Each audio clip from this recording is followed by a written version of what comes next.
Wacana untuk memaafkan koruptor itu kan bukan perkara baru. Itu sudah lama. Bahkan oleh Prof. Mahfud juga disebut. Beliau pada saat menjabat sebagai Menteri Kehakiman, beliau sampaikan pernah mengusulkan itu dengan menempuh beberapa cara.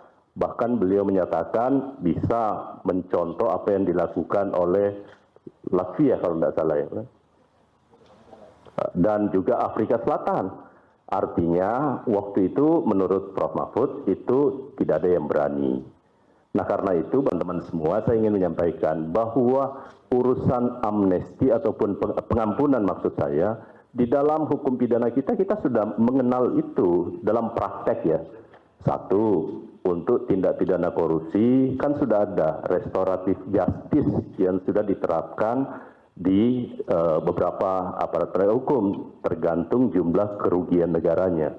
Karena kalau semuanya diterapkan, kalau kerugian negara hanya 50 juta, 100 juta, padahal biaya untuk penanganan perkaranya kan jauh lebih besar dibandingkan dengan korupsinya yang sedikit, itu satu. Nah, yang kedua yang ingin saya luruskan adalah menyangkut soal denda damai. Yang saya maksudkan itu adalah mengcompare.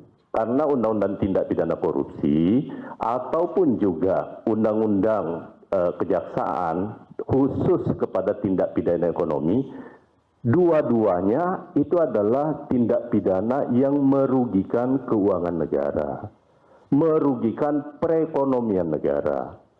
Karena itu ada ruangnya yang diberikan dan ini bukan barang baru terkait dengan proses pengampunan, karena kita sudah pernah melakukan 2 kali tax amnesty, kan negara memberi pengampunan. Kemudian di dalam Undang-Undang Cipta Kerja juga ada yang terkait namanya denda keterlanjuran untuk tindak pidana di bidang kehutanan yang itu dimungkinkan untuk dilakukan sebuah proses penyelesaian di luar pengadilan.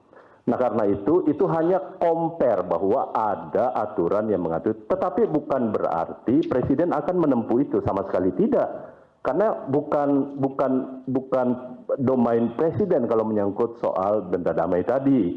Itu adalah kewenangan yang diberikan kepada Jaksa Agung. Ya.